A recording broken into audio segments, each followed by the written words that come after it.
Ready to move in premium triplex villas at Kollur APR Projects. సాధారణంగా పండగలన్నీ ప్రతి సంవత్సరం దాదాపుగా ఒకే తేదీలోనో లేదా ఒకే నెలలోనో వస్తుంటాయి. ఉదాహరణకి సంక్రాంతి అయితే జనవరి 14, 15, 16 తేదీల్లో, దసరా దీపావళి పండుగలు అక్టోబర్, నవంబర్ నెలలో వస్తాయి. ఉగాది మార్చిలో కానీ ఏప్రిల్లో కానీ వస్తుంది. క్రిస్మస్ అయితే ఖచ్చితంగా డిసెంబర్ 25వ తేదీనే వస్తుంది. కానీ ముస్లిం సోదరులు అత్యంత పవిత్రంగా భావించే రంజాన్ పండుగ మాత్రం ఏడాదికి మారుతూ ఉంటుంది.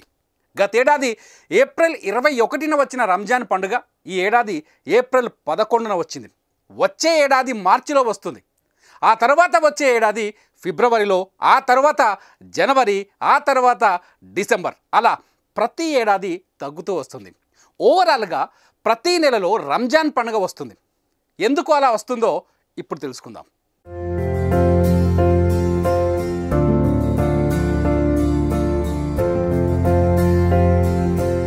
ముస్లింలు చాంద్రమాన క్యాలెండర్ను అనుసరిస్తారు. చాంద్రమానాన్ని అనుసరించే ఇస్లామియా క్యాలెండర్ 9వ నెల రంజాన్.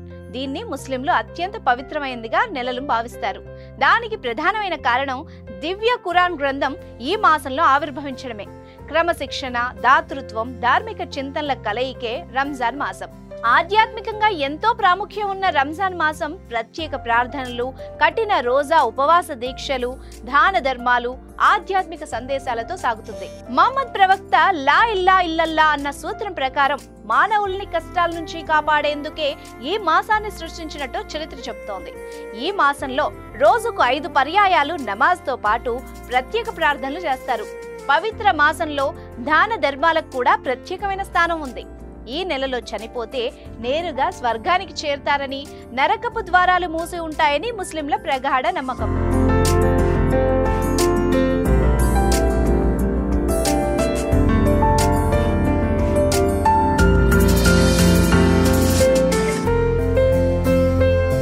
రంజాన్ మాసంలో సూర్యోదయం కంటే ముందు నుంచి సూర్యాస్తమయం వరకు నీరు, ఆహారం కనీసం ఉమ్మి కూడా మింగకుండా కఠోర ఉపవాస దీక్ష చేపడతారు.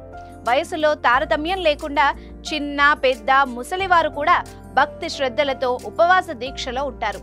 ఈ ఉపవాస దీక్షలతో బలహీనతలు, వ్యసనాలను జయించవచ్చని ఇస్లాం మత గురువులు చెప్తారు. ఉపవాస దీక్షల వల్ల జీర్ణశక్తి పెరిగి ఆరోగ్యంగా ఉంటారని శాస్త్రం చెప్తోంది. ఉపవాస దీక్షలు సహరీతో ప్రారంభమై ఇఫ్తార్తో ముగుస్తుంది. ఖర్జూరపు పండు తిని దీక్షను విరమించే ముస్లింలు ఆ తర్వాత పలు రకాలమైన రుచికరమైన వంటకాలను భుజిస్తారు. కొన్ని ప్రత్యేక సందర్భాల్లో ప్రయాణంలో ఉన్న వాళ్ళు ఉపవాస దీక్ష ఉప్పుతో కూడా విరమించే అనుమతి ఉంది. ఈ వంటకాలతో పాటు సాంప్రదాయ వంట హలీంను తయారు చేసుకుని తింటారు. వీటికి సంబంధించిన ప్రత్యేక హోటల్స్ కూడా ఉంటాయి. కళ్లకు సుర్మా పెట్టుకోవడం కూడా ముస్లింలు సున్నత్ గానే భావిస్తారు. ప్రవక్త హజరత్ మహమ్మద్ సదా సుర్మా పెట్టుకునే వాళ్ళని అంటారు. కాటుకలాగే కళ్లకు రాసుకునే సుర్మా పౌడర్ రూపంలో ఉంటుంది. ముస్లింలు అందమైన భరిణంలో వీటిని దాచుకుని ఇంటికి వచ్చిన అతిథులకు అత్తరుతో పాటు కళ్లకు పెట్టుకోవడానికి కూడా ఇవ్వడం సాంప్రదాయం. ప్రతి నమాజ్ కి ముందు సాంప్రదాయం ప్రకారం ముఖము, కాళ్ళు, చేతులు శుభ్రం చేసుకుని సుర్మా పెట్టుకుంటారు. ఇది కళ్లకు మేలు చేస్తుంది.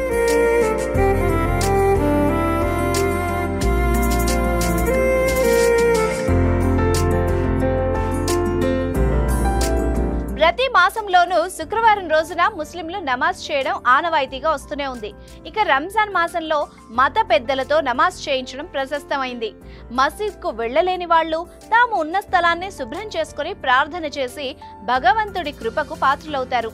ముస్లింలు రంజాన్ ఆఖరి 10 రోజులు ఇల్లు వదిలి మసీదుల్లో ఉంటూ మహాప్రవక్త అల్లా గురించి ప్రార్థనలతో ఆధ్యాత్మిక భావాన్ని పెంపొందించుకుంటారు. రంజాన్ పండుగను ఈదుల్ ఫితర్ అని కూడా అంటారు. నెల పొడుపు చంద్రుని దర్శించిన తర్వాత రోజు ఉదయం పండుగను జరుపుకుంటారు. పండగ ప్రార్థనలను ఈద్గాలోనే జరుపుతారు. నమాజ్ అనంతరం ముస్లింలు, ముస్లిమేతరులు ఒకరినొకరు స్నేహభావం పెంపొందించుకోవడం కోసం అలై బలై ఆలింగనం చేసుకుని పండగ శుభాకాంక్షలు తెలుపుకుంటారు. పండగ రోజు షీర్ కుర్మా అనబడే మధురమైన సేమియాను తప్పక వండుతారు. ఆత్మీయులకు తినిపిస్తారు. నేటితో వీరి నెల రోజుల ఉపవాస దీక్ష పూర్తవుతుంది.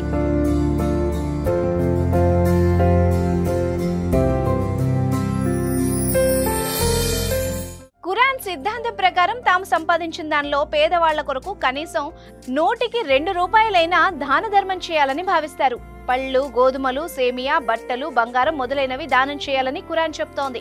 రంజాన్ నెలలో ఇలా దానం చేస్తే నిరుపేద వాళ్లు కూడా పండగ పూట సంతోషంగా ఉంటారని ముస్లిం పెద్దలు చెప్తూ ఉంటారు.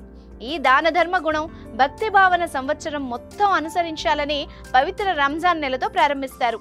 ఆకలి అంటే ఎంత కఠినంగా ఉంటుందో స్వయంగా అనుభవిస్తే తప్ప అనుభవంలోకి రాదు అనే భావనతో ఈ రంజాన్ రోజా ఉపవాస దీక్షలు అనే సూత్రాన్ని ప్రతిపాదించారు. లోకంలో ఎంతో మంది అభాగ్యులు, నిరుపేదలు ఆకలితో అలమటిస్తూ దుర్భరమైన జీవితాల్ని వెళ్లబుచ్చుతున్న వాళ్ల కొరకు మానవత్వంతో విధిగా తమ సంపాదనలో కొంత శాతం కేటాయించి సాటి వాళ్లకి దాన ధర్మాలు చేయాలని సూచించారు. మనకు ఆకలి వేస్తే భరించడం ఎంత కష్టమో రోజా ఉపవాసం ద్వారా తెలియజేసి సాటి నిరుపేదలకు దాన ధర్మాలు చేయమని పవిత్ర ఖురాన్ సూచిస్తోంది. మానవీయ విలువల్ని తెలియజేసే పవిత్ర ఖురాన్ గ్రంథాన్ని తప్పకుండా ఈ రంజాన్ మాసంలో ప్రతి ఒక్కరూ చదవాలి లేదా వినాలి అనే నియమం కూడా ఉంది.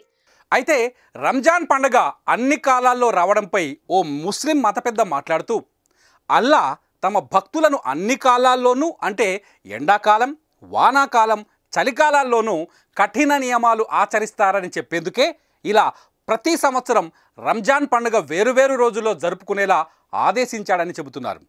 చూసారా ఈ పండుగ ఒక గొప్పదనం? సుమన్ టీవీలో మీ పర్సనల్ అండ్ బిజినెస్ ప్రమోషన్స్ కోసం కింది నెంబర్కి కాంటాక్ట్ చేయండి.